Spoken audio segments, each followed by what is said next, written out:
तो दोस्तों इस वीडियो में हम लोग जानेंगे विश्व की प्रमुख नदियों के बारे में। तो सबसे पहले हम जानते हैं उत्तरी अमेरिका महाद्वीप की नदियों को। तो सबसे पहला है मैकेंजी नदी। तो मैकेंजी नदी कनाडा और अलास्का में बहती है। उसके बाद अगला है नेल्सन नदी। तो नेल्सन नदी भी कनाडा में ही बहती है। उसके बाद आगे हम बात करें तो अगला है सेंट लॉरेंस नदी। तो सेंट लॉरेंस नदी अमेरिका और कनाडा की सीमा पर स्थित है। और नियाग्रा जलप्रपात जो विश्व का सबसे चौड़ा जलप्रपात है, यह भी सेंट लॉरेंस नदी पर ही स्थित है। उसके बाद अगला है मिसिसिपी नदी। तो जो मिसिसिपी नदी है वो अमेरिका की सबसे बड़ी नदी है। और मिसिसिपी नदी का ही मुहाना सबसे बड़ा है। और मिसिसिपी नदी पक्षी पाट डेल्टा बनाती है। पक्षी पाट डेल्टा मतलब कि पक्षी के पैरों के आकार की, आप यहाँ चित्र में देख सकते हैं। तो इसी तरह का डेल्टा मिसिसिपी नदी बनाती है। उसके बाद अगला है मिसौरी नदी। तो मिसौरी नदी जो है ये भी अमेरिका में ही है और मिसिसिपी नदी की सहायक नदी है मिसौरी नदी। अगला है कोलोराडो नदी। तो कोलोराडो नदी जो है ये भी अमेरिका में ही है और ग्रैंड कैनियन का निर्माण करती है। ग्रैंड कैनियन मतलब कि एक बहुत बड़े गड्ढे का निर्माण करती है। यह भी आप चित्र में देख सकते हैं। अगला है टेनेसी नदी। तो टेनेसी नदी भी अमेरिका में ही है। उसके बाद अब हम लोग दक्षिणी अमेरिका की महाद्वीप की नदियों को देखते हैं। तो सबसे पहला है ओरोनिको नदी। तो ओरोनिको नदी वेनेजुएला में ही है। अगला है कोरोना नदी। तो कोरोना नदी ओरोनिको की सहायक नदी है और कोरोना नदी पर ही विश्व का सबसे ऊंचा जलप्रपात एंजिल जलप्रपात मौजूद है। और कोरोना नदी भी वेनेजुएला में ही है। उसके बाद अमेजान नदी। अमेजान नदी विश्व की सबसे बड़ी नदी है और ब्राज़ील में है। अगला है मेडिरा नदी।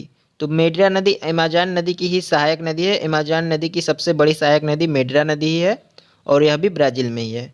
अब हम देखते हैं अफ्रीका महाद्वीप की महत्वपूर्ण नदियों को। तो सबसे पहले हम बात करें तो पहला है नील नदी। तो नील नदी मिस्र में है और यह विश्व की सबसे लंबी नदी है। और यह भी याद रखिएगा कि नील नदी पर ही आसवान डैम बना है। नील नदी विक्टोरिया झील से निकलती है और भूमध्य सागर में जाकर गिर जाती है। उसके बाद अगली नदी है जायरे नदी या कांगो नदी। तो जायरे नदी और या कांगो नदी भूमध्य रेखा को दो बार काटती है। अफ्रीका महाद्वीप में ही एक नदी है लिम्पोपो नदी। तो लिम्पोपो नदी मकर रेखा को दो बार काटती है। तो याद रखिएगा कि मकर रेखा को दो बार काटती है लिम्पोपो नदी और जायरे नदी या कांगो नदी भूमध्य रेखा को दो बार काटती है। इसी तरह भारत में एक नदी है माही नदी। तो माही नदी कर्क रेखा को दो बार काटती है। उसके बाद अगला है नाइजर नदी। तो नाइजर नदी को ही पाम रिवर भी कहते हैं। अगला है जाम्बेजी नदी। तो जाम्बेजी नदी पर ही विक्टोरिया जलप्रपात मौजूद है और जाम्बेजी नदी जो है वो जिम्बाब्वे और जाम्बिया की सीमा पर स्थित है। उसके बाद अगला है ऑरेंज नदी। तो ऑरेंज नदी दक्षिण अफ्रीका में स्थित है और दक्षिण अफ्रीका और बोत्सवाना में ही कालाहारी मरुस्थल है। तो कालाहारी मरुस्थल से होकर ऑरेंज नदी गुजरती है। अब हम यूरोप महाद्वीप की नदियों को देख लेते हैं। तो चलिए हम देखते हैं अब यूरोप महाद्वीप की नदियों को। तो पहली नदी है राइन नदी।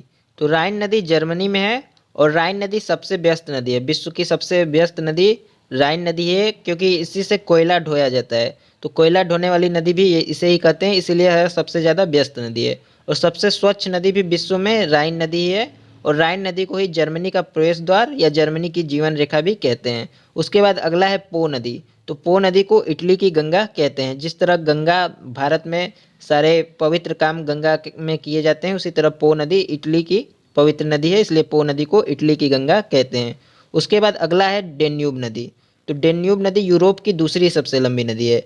यूरोप की सबसे लंबी नदी है ओल्गा और दूसरी सबसे लंबी नदी है डेन्यूब। तो डेन्यूब जो है वो आल्पस पर्वत से निकलती है। तो ये याद रखिएगा कि डेन्यूब नदी, राइन नदी और पो नदी, ये तीनों नदी आल्पस पर्वत से निकलती है। तो डेन्यूब आल्पस पर्वत से निकलकर काला सागर में गिरती है। और डेन्यूब नदी के किनारे किनारे यूरोप के कई देश हैं जिनकी राजधानियां बसी हुई हैं, जैसे कि हंगरी की राजधानी है बुडापेस्ट, यह भी डेन्यूब नदी के किनारे है। और सर्बिया की राजधानी है बेलग्रेड, यह भी डेन्यूब नदी के किनारे है। और ऑस्ट्रिया की राजधानी है वियना, यह भी डेन्यूब नदी के ही किनारे बसा हुआ है। उसके बाद आगे हम देखते हैं तो अगला है बोल्गा नदी। तो बोल्गा नदी रूस में है और यूरोप की सबसे लंबी नदी है और यह कैस्पियन सागर में गिरती है। इसी तरह यूराल नदी जो है यह भी रूस में ही है। यह यूराल पर्वत से निकलती है और कैस्पियन सागर में गिरती है। यूराल नदी यूरोप की तीसरी सबसे लंबी नदी है। उसके बाद अगला है ओब नदी। तो ओब नदी भी रूस में ही है और सबसे चौड़ा मुहाना इसी नदी को बनाता है। उसके बाद अगला है सीन नदी। तो सीन नदी के किनारे ही पेरिस बसा हुआ है और पेरिस फ्रांस की राजधानी है। अगला ही है टाइबर नदी। तो टाइबर नदी के किनारे रोम बसा हुआ है, रोम इटली की राजधानी है। उसके बाद अगला है थेम्स नदी। तो थेम्स नदी के किनारे यूके की राजधानी लंदन बसा हुआ है। उसके बाद अगला है स्प्री नदी, तो स्प्री नदी के किनारे जर्मनी की राजधानी बर्लिन बसा हुआ है। उसके बाद अब हम बात करते हैं ऑस्ट्रेलिया महाद्वीप की प्रमुख नदियों के बारे में। तो ऑस्ट्रेलिया महाद्वीप की दो प्रमुख नदी है, डार्लिंग नदी और मुर्रे नदी। तो जो डार्लिंग नदी है वो ऑस्ट्रेलिया की सबसे बड़ी नदी है और मुर्रे नदी डार्लिंग नदी की सहायक नदी है। उसके बाद अगला है एशिया। तो अब चलिए हम एशिया महाद्वीप के प्रमुख नदियों के बारे में जानते हैं। तो सबसे पहला है आमू दरिया नदी। तो आमू दरिया नदी मध्य एशिया की सबसे प्रमुख नदी है। यह मध्य एशिया के देश उज्बेकिस्तान और तुर्कमेनिस्तान में बहती है। उसके बाद अगला है हुआंगहो नदी।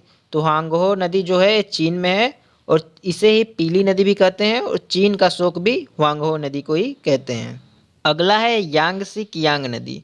तो ये जो यांगसी कियांग नदी है एशिया की सबसे लंबी नदी है और चीन की भी सबसे लंबी नदी यही हुई जब एशिया की है तो, और यह भी चीन में ही है। उसके बाद अगला है मेकांग नदी। तो मेकांग नदी भी चीन से ही निकलती है और चीन से थाईलैंड फिर कंबोडिया में बहती है।